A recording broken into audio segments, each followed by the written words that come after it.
Koshiro Tanaka was a man tired by the comforts of his life and wanted to fulfill his life's purpose. So he decided the best test site for his spirit and body would be the war-torn Afghanistan. In 1985, he was an ordinary 45-year-old Japanese man, sitting in his office located in Tokyo's Shinjuku district. He was a successful businessman and lived a happy life, but something always felt off to him. He felt delusionized with his mundane office job in Tokyo and sought a sense of purpose and adventure. He felt that he had no real purpose in life. The only things he ever did with passion were the martial arts he had learned in his childhood: karate, judo, and kendo. Tanaka was highly skilled in martial arts, holding a black belt in karate. Despite his achievements, Tanaka felt the fear of death looming on him all the time. One day in 1985, Tanaka decided he had enough of his office job and was ready to leave. However, he wondered where he would go next and what would he do. He remembered the ongoing conflict between the Afghans and the Soviets. Being Japanese, Tanaka held a grudge against the Soviets for various reasons, primarily due to World War II and the Soviet-occupied Kuril Islands, which originally belonged to Japan. He believed that Japan should have fought to at least preserve its cultural land.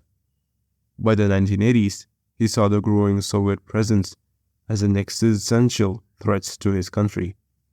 Because Japan only had a 250,000 strong self-defense force, not a military, Tanaka feared the result of a possible Soviet invasion.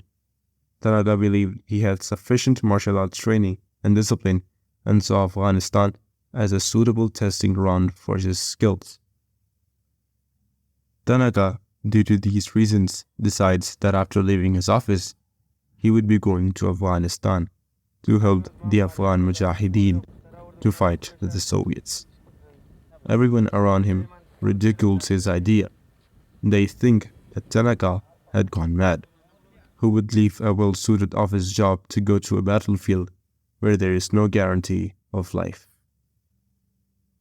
Tanaka ignores them and pursues his mission.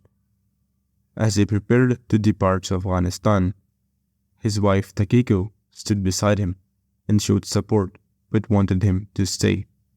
Tanaka, after all this drama, travels to Peshawar, the capital of Pakistan's northwest frontier province, with $10,000 to distribute among the mujahideen. Peshawar was the seat of the Afghanistan resistance movement, and 7 Muslim guerrilla parties had their headquarters there. Peshawar was then home to more than 3 million Afghan refugees. When Koshiro Tanaka arrived in Afghanistan, he exchanged his black uniform suit for a salwar kameez and proceeded to convert to Islam. Tanaka joins Jamiat-e-Islam, which was the second largest mujahideen group, headed by Burhanuddin Rabbani. Although everything was going smoothly for Tanaka, he had one major disadvantage. Tanaka had no previous battlefield experience.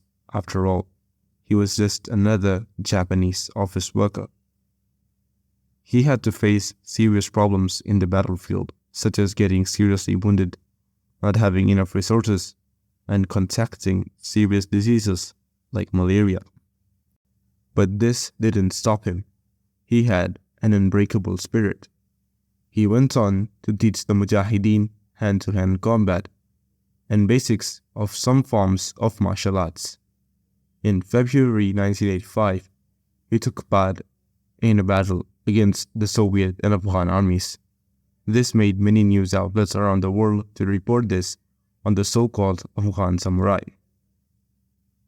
But things on the other side of the world weren't looking too good. The Japanese government were furious. They disapproved of his activities. The Japanese embassy in Islamabad officially warned Tanaka about the inappropriateness of involvement in the Afghan conflict. Tanaka ignored this warning and began to train the Dushmans of the second largest group, headed by Rabbani. He eventually viewed himself as a martyr of Japan, which had the Kuril Island dispute with the Soviet Union. Tanaka was strongly against the government and the constitution for denying Japanese people the chance to fight the Russians off the Kuril Islands, to which Japan had historical ties to. The islands were surrendered by the Japanese to the Soviet following the loss in World War II. With his persistence, determination, and sheer will, he soon became an icon and someone to look up to among the mujahideen. His training and help in the Soviet-Afghan War led to the victory of the Afghan mujahideen. The Afghan-Soviet War came to an end in the February of 1989 due to the withdrawal of Soviet forces from Afghanistan. Koshiro Tanaka now felt certainty in his life. After the Soviet-Afghan War, Koshiro Tanaka returned to Japan. Despite the disapproval from his government and facing various hardships such as malaria and injuries, he continued his passion for martial arts and teachings. He eventually became the managing director of the Japan Freedom Afghanistan Association and the Secretary General of the International Refugee Relief Committee. Tanaka also succeeded as the second Soke of Fuji Floyd Art in 1991 and launched his own school, Hiko School, in 2008. Tanaka later on wrote an autobiography based on his experience fighting Soviet and pro-communist Afghan troops in his book, Soviet Soldiers in a Gunsight, My Battle in Afghanistan. Koshiro Tanaka is a good example for many of us to get off of our comfort zones and look out for the things that he actually would love to do.